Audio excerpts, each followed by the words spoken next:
Bharat now న్యూస్కి స్వాగతం. VIT AP విశ్వవిద్యాలయంలో అంతర్జాతీయ మహిళా దినోత్సవాన్ని పురస్కరించుకొని ఆన్లైన్ విధానంలో కార్యక్రమాన్ని నిర్వహించారు.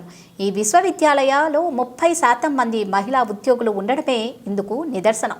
ఈ కార్యక్రమానికి ముఖ్య అతిథిగా vaccine godmother of India doctor Gagandeep Kang, professor మరియు laboratory director, Wellcome Trust research laboratory, CMC Vellore మరియు గౌరవ అతిథిగా ECE 1991 batch senior director, Oracle Corporation USA Srimathi Sailaja Malireddy హాజరయ్యారు. ముఖ్య అతిథిగా డాక్టర్ గగన్ దీప్ కాంగ్ మాట్లాడుతూ అంటువ్యాధులు మరియు వ్యాధి నిరోధక టీకాల గురించి వివరించారు. ప్రస్తుతం మరియు భవిష్యత్తులలో వ్యాధుల వ్యాప్తిలో జరిగే మార్పుల గురించి తెలిపారు. ప్రస్తుతం ప్రపంచంలో వ్యాధులు అతి వేగంగా వ్యాప్తి చెందుతున్నాయని, దీనికి జనాభా పెరుగుదల, ఇతర కారణాలు దోహదం చేస్తున్నాయని అన్నారు. AIDS, Zika, Ebola, SARS, COVID వంటి మహమ్మారులు ఎలా వ్యాప్తి చెందుతాయో మరియు వ్యాధి నిరోధక టీకాలతో వీటిని కట్టడి చేసి మరణాల రేటును ఎలా తగ్గించవచ్చో, వివిధ వ్యాధి నిరోధక టీకాల పనితీరు, అభివృద్ధి, భవిష్యత్ తరాలకు అవి ఉపయోగపడేలా విధానాల గురించి వివరించారు. ఈ కార్యక్రమంలో విఐటి ఏపీ విశ్వవిద్యాలయ vice president doctor Sekhar Viswanathan, vice chancellor doctor SV Kotareddy, registrar doctor CVLV Sivakumar, student welfare assistant director Anupama Namburu, సిబ్బంది, ఉపాధ్యాయులు, విద్యార్థులు పాల్గొన్నారు.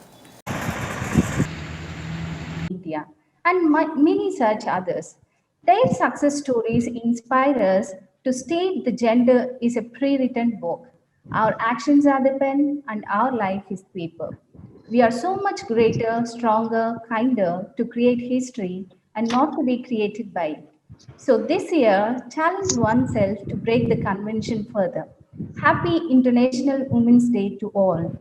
Now, I deem it my pleasure Vaccine Godmother of India and Professor and Laboratory Director, Research Laboratory, CMC.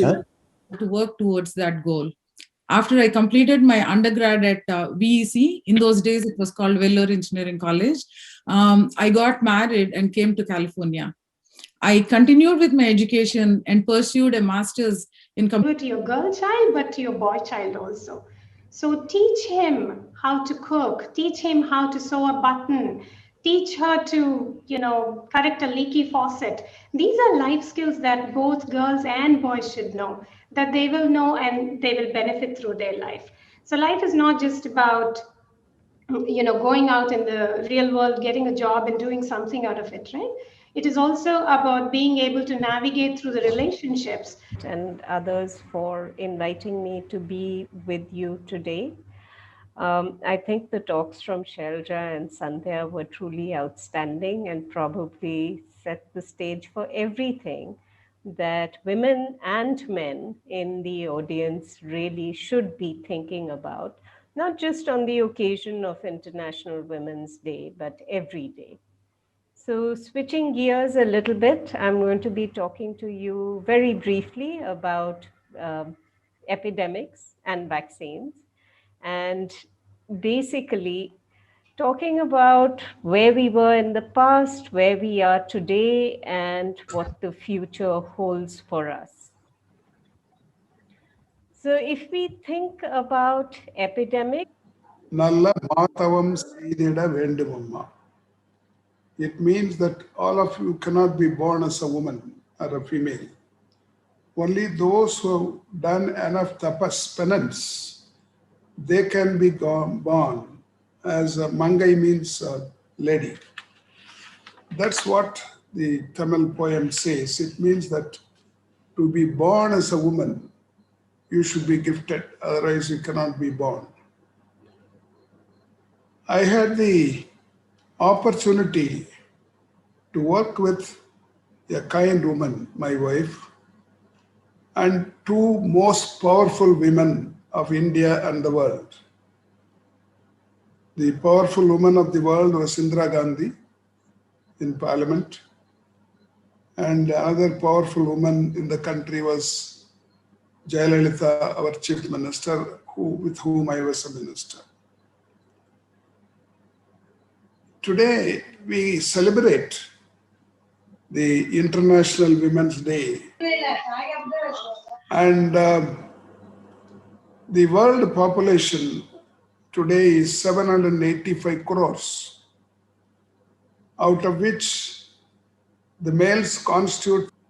In India, it's a bit different.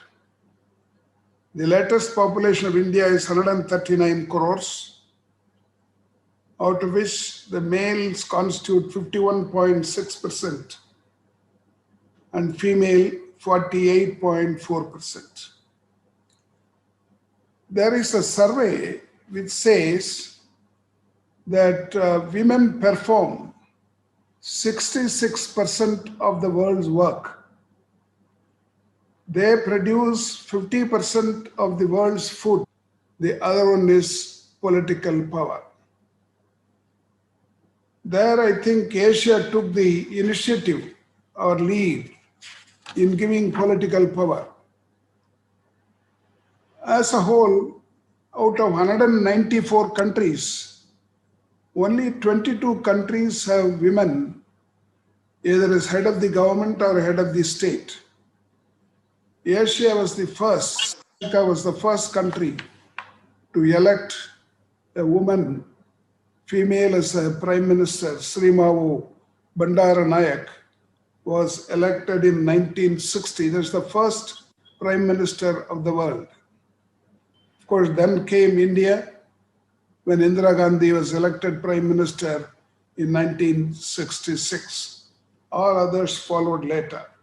Of course, among the present heads of governments, the longest surviving leader is Angela Merkel, the Chancellor of Germany from 2005 onwards. We always talk about women's representation from panchayat to parliament. And as a democratic country, we are supposed to be the world's largest democracy, very much lagging behind in giving representation to women in our parliament as well as legislature.